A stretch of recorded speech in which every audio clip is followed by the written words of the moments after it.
there is an admiration, I think, for Putin, as there is for presidency. Admittedly, the China admiration seems to have been dialed down in the last weeks. But that is there in Trump. He basically thinks that these strong men who rise to the top of very brutal systems must have something going for them. It's hard to believe, but next week marks 100 days since Donald Trump arrived in the White House. John Pienaar will be live from Washington to bring you 3 special shows with a fantastic range of guests to chew over the 47th president's early days. For now, let's chew over how Donald Trump has changed the economy, the US and the world with my wonderful panel. I'm joined by Harriet Alexander, journalist in New York. Hello. Hi, hello. And Anne McElvoy, executive editor at Politico. Hello.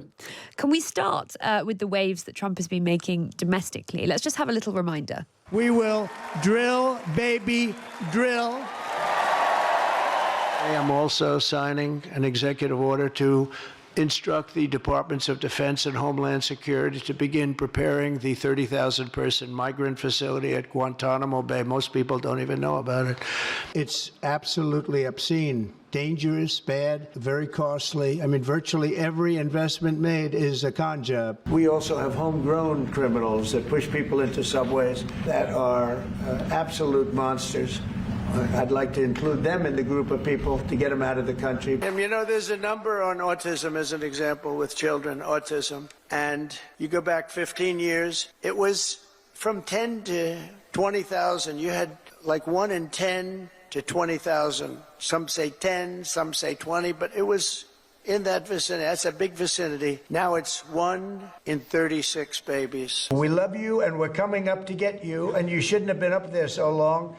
The most incompetent president in our history has allowed that to happen to you, but this president won't let it happen. We're going to get them out. We're coming up to get you. I've authorized Elon. I said, can you get them out? Because, you know, they've been left up there. I hope they like each other, but maybe they'll love each other. I don't know. Harriet, if I can start with you, what do you think the most significant move Trump has made domestically has been since he entered office? Well, I was just listening to that quote and I was thinking, when he's talking, we love you and we're coming to get you, I thought, oh my goodness, what on earth is that? But yeah, the most significant move, gosh, I mean, it's been such a whirlwind, hasn't it, of everything that he has been doing. And, you know, it's an onslaught of his policies and agendas that have been coming pretty quick. It's hard to choose, really, isn't it? I think the tariffs have been incredibly important, this way that he is trying to reshape the global economy. Domestically, of course, it has been a lot of the attempts to upend the federal government, many of the agencies and the way that they work. He's fired 260,000 people from federal employment. The immigration has been a huge deal, of course, for him. The cracking down on student visas, the arresting and deportation of people. So it's kind of hard to pick from all of that gamut of options, but it's been a whirlwind and it's been quite something to witness. And what do you think, if you were looking at the most significant things Trump has done since he's come in, where would you put your top? What would you put as your top? Well, I'm going to go with effectively with the forcing of a peace plan on Ukraine and the making amends with Russia under Vladimir Putin. I maybe would say that as a former Moscow bureau chief for the Times. It takes a close interest in the region and in the future of Ukraine and its impacts on security in Europe and beyond. But I think it's pretty foundational, and I think that's also the reason why Trump is so keen to mark 100 days with Witkoff as his most trusted emissary there, obviously trying hard in Moscow to get to a deal, because it is a big reset. It's a massive reset in geopolitics. If you think about everything that Harriet has listed there, all of which are incredibly significant. But in terms of actually changing geopolitics or geostrategy, Trump hasn't actually done that much. There's been some saber rattling on Iran. He's obviously always backed very firmly the Israeli leadership, and he put that sort of Palestinian plan, which we'll see whatever happens to it, on the table. But in a way, they were all words and plans, whereas the Russia one is actions and will have massive implications, I think, of a reset from having Russia as a pariah in the international system to a bilateral relationship with the US based very much on the Trump worldview. So I'm going with that one. It's interesting. I mean, we've spoken to so many guests today on the programme about the developments in Ukraine and with that Witkoff meeting with Putin today. And I guess one of the questions I would love to know from you, Anne, is do you actually think that that Trump has a particular set of views about Putin as a person and about what he wants his relationship with the country to be, as opposed to, say taking this very transactional view to trying to get a deal between Ukraine and Russia and a sense that maybe this is the best way to do it? How much of it do you think is that he actually has a view that is more favourable to Russia than any of his predecessors?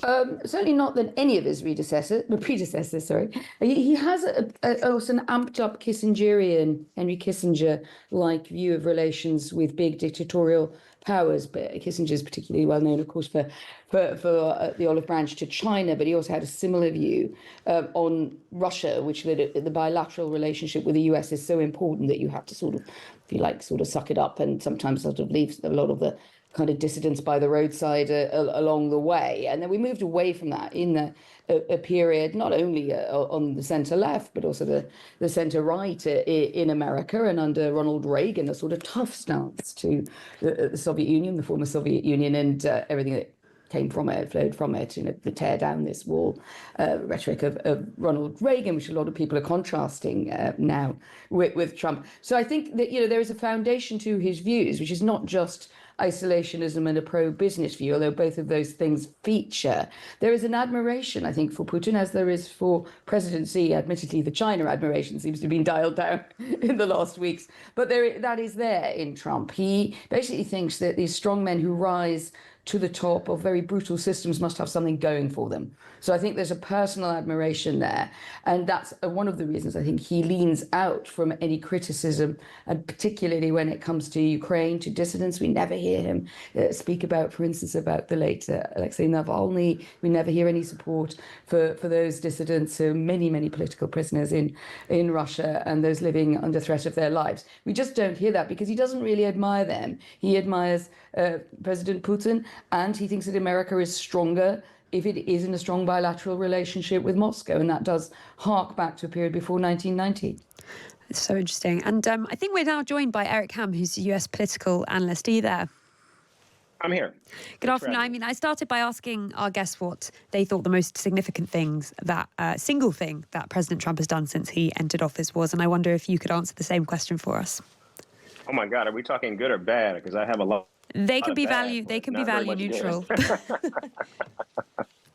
Look, I think what we're seeing from this president is I think we're seeing him pretty much up in nearly 6 or 7 decades of globalization by the United States. And I think we're seeing him move away from traditional U.S. allies, namely Europe and, of course, countries within the North. And I think also the president, particularly with today, when we learned that the FBI arrested a judge in Wisconsin, we're seeing clearly more guardrails of American democracy being smashed by this administration. And I think it's just an ongoing effort by the president to turn the United States into a more autocratic nation and moving away from many of those democratic pillars that have basically stood the test of time. It's really interesting. Okay, well, we're going to go for a quick break and then we'll be back to talk about the trade war and more broadly the global landscape that, of course, we have touched on already, but we'll get into all of that in more detail. This is Lara Spirit on Times Radio in association with NatWest Cushion. Let's speak now about President Trump's trade war, which all started on April the 2nd, or Liberation Day. Vietnam, great negotiators, great people. They like me, I like them. The problem is they charge us 90%. We're going to charge them 46% tariff. Taiwan, 64%. We're going to charge them 32%. Now, the entire world is under blanket 10% tariffs, except for China, which has a much steeper regime. And if we can start with you, how do you think this is going? Because there's been a lot of back and forth about this so far. Clearly, we're not sure what the settled view of the tariff landscape will be after that 90-day pause and after those countries have tried to negotiate their own deals with the US. But what's your sense of how this is working for Trump? I think China this week, I'm just being over here in DC for the IMF World Bank meetings.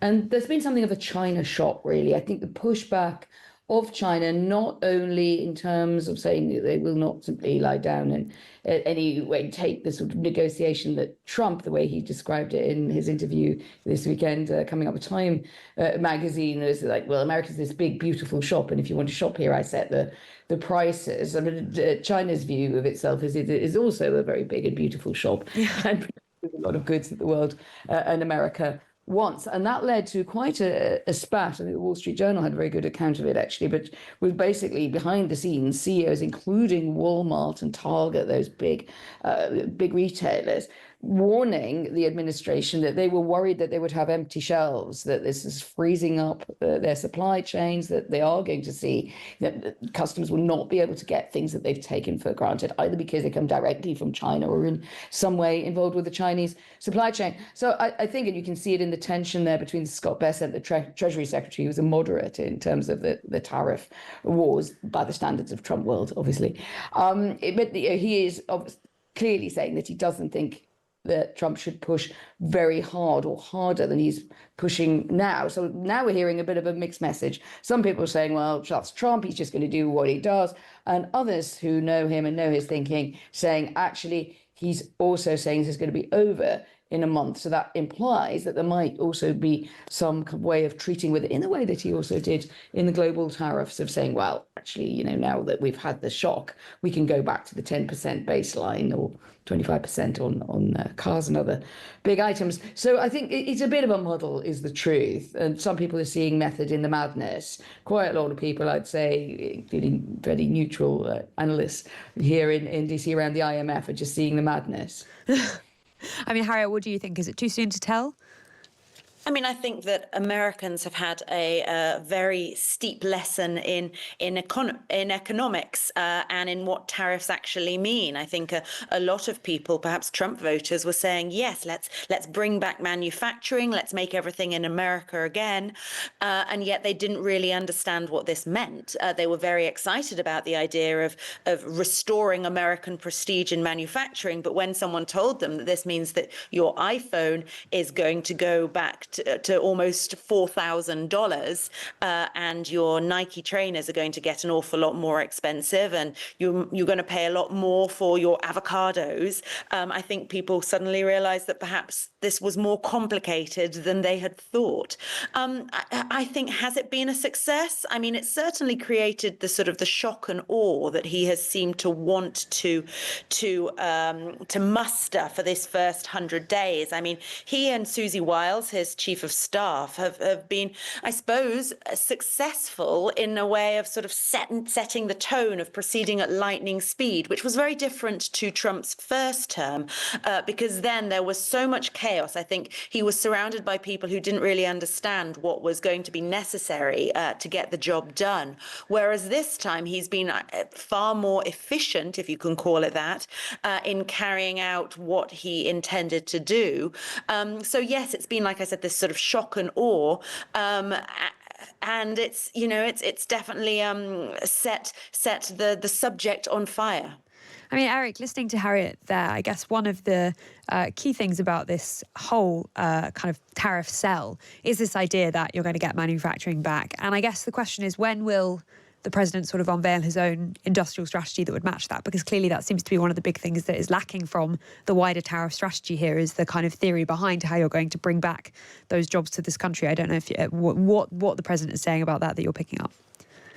Well, I think the president believes that somehow these tariffs, as punishing as they are and debilitating as they've been to the global economy, he believes that they are enough in and of themselves to actually somehow miraculously bring manufacturing back to the United States.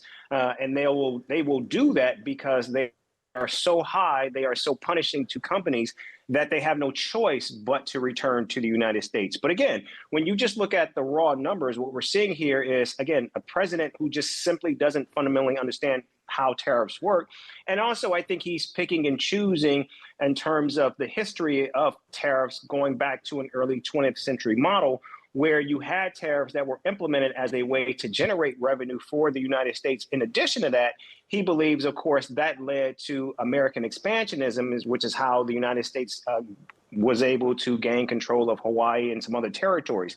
So and that's why when you hear the president talk about how the tariffs are generating $500 billion per day for the United States, he believes, or he likes to sell this idea, this argument that they are generating enormous revenue for the United States, when we know that simply isn't true. In fact, we know based on the latest numbers, when you look at the total amount of wealth that has been lost as a result of these tariffs, we're talking in the trillions of dollars versus just over $300 million that have been brought in as a result of these tariffs. The numbers just don't add up. And I think what we're seeing here is the president simply isn't ready to accept that tariffs do not work as he believes and thinks that they do. And I think he just has a rudimentary understanding of that. And also the United States is losing, which is why we're seeing a president who is quickly capitulating and now desperately attempting to try to negotiate even publicly with China, even though he simply doesn't have any takers at this time. And I guess on that point, Eric, it's striking to me that we just heard from Anne about how there are moderates around Trump on the question of tariffs who have voiced concerns about them and who have pleaded with the president to water them down or take a different approach to them. Is there any sign that those voices are getting through to him on this question? No, and I think what we have to remember is President Trump had voices in his first administration, and the thinking was that because of the adults in the room, a lot of bad stuff that the president wanted to happen during his first term, luckily or thankfully did not happen. Those voices simply are not there. We see that with Scott Bessent, who many may look at and say, okay, well, this is the adult in the room, but certainly his voice certainly doesn't carry enough weight to moderate or move the president away from thinking that's so bad for the country and the world. And I think what we're continuing to see is this is just a team surrounding the president that is going to acquiesce to his whims. And I think as a result, the country, the president's political standing in the world is actually paying the price as a result.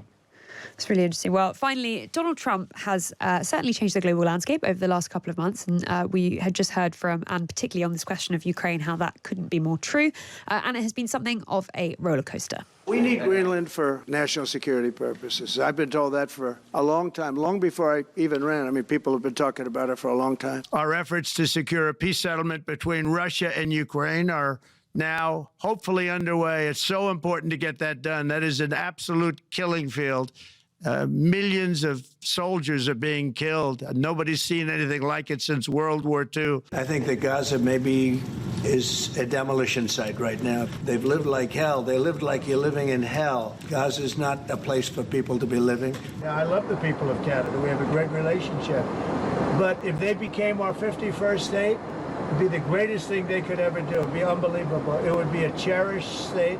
And think of how beautiful that country would be without that artificial line running right through it. You don't have the cards right now. With us, you start having cards. Right now, you don't. Yeah, you're playing cards. You're playing cards. You're gambling with the lives of millions of people. You're gambling with World War III. You're gambling with World War III. Trump Gaza shining bright, golden future, a brand new light. Feast and dance, the deal is done. Trump Gaza, #1. I mean, Anne, I'll start with you. It's fair to say he's been one of the most consequential presidents in recent history when it comes to this question of geopolitics. Well, not yet. Actually, a lot of it is very unclear what the consequences are. And consequential, obviously, can mean good and can mean bad. I think he is impactful in the sense that he completely changes the paradigm of relations and possibilities in the sphere of what is likely impossible in geopolitics in a way that we certainly haven't seen since the collapse of the Soviet system, which I was lucky enough and now old enough to have covered inter alia for the Times. And I think to that extent of completely, if when we talk about sometimes in debate, that Overton window of acceptable ideas which are deemed in the broad mainstream, not the extremes, in foreign affairs, I would say the Overton window is flapping wide open now, whether it is on Russia. It's not just, of course, cozying up to Putin, which we discussed a little earlier in the show, Lara, but it is the fact that he is prepared really to allow largely the independence of the big neighboring state, Ukraine, to be eaten up after a war with Russia, for which he seems to blame Ukraine for wanting to defend itself. So in essence, he's really going back to a theory of kind of Soviet power while he's the American president, which is, basically you can take it all or you can kind of have it all in your sphere of influence, and that's cool as long as you're good with us. So I think that is consequential. I think we don't really know whether the so-called deals that he says he's going to strike, you had the reference to Gaza there, amount to much more than window dressing of some quite diehard opinions on Israel, on Iran, etc., that are not a kind of massive change. They're just shouted a lot louder. We don't really know that yet. And I mean, Harriet, if I can ask you, we obviously talk endlessly about Trump's foreign policy, but how much do you think from your time in the States people actually pay attention to it? I would think much less than the price of eggs, which is still a hot topic here in the US. People are talking about the cost of living crisis. I think that's often been the way, hasn't it? You know, you go back as many decades as you want, and people are very focused on their own wallets, their own bottom line. I think there's concern, as Eric was talking about sort of the fundamental weakening of institutions domestically, but I think also that applies internationally, because you were asking about the lasting impact of the Trump presidency. Well, I think that, again, Eric referenced this, is going to be the fact that America can't be trusted, and that's on an international stage. When you look at how he's berating Zelensky, the president of an ally, Ukraine, that means that the US is not a partner to be relied on. And that's not something that is going to change with the next election in 2028. Trump has proved that you can have somebody who you can get on with, and then it can be totally changed overnight. And I think that's quite a brutal awakening for the rest of the world. And just very finally and very briefly, if I can, Eric, is that something that you think you agree with, that people see that it's not a reliable partner anymore when you think about the US internationally? Oh, absolutely. And I think we've been seeing countries come to this realization for quite some time now. In fact, we know even before Donald Trump was elected, there was the quote unquote Trump proof plan by NATO and the European Union, recognizing that if in fact Donald Trump was elected president, they would have to figure out new avenues for funding Ukraine's efforts against Russia. And I think we're beginning to now see the rest of the world recognize that. You've got Mexico working very closely with China now, and they all recognize that the United States is going to be an unreliable partner, not just over these next 4 years, but for the foreseeable future. Well, what an 100 days, or near 100 days rather, it has been. Thank you so much to all of my guests there. Harriet Alexander, journalist in New York, the US political analyst Eric Ham, and Anne McElvoy, of course, executive editor at Politico, for chewing over that with me. And that's it from me for the show today. Thank you so much.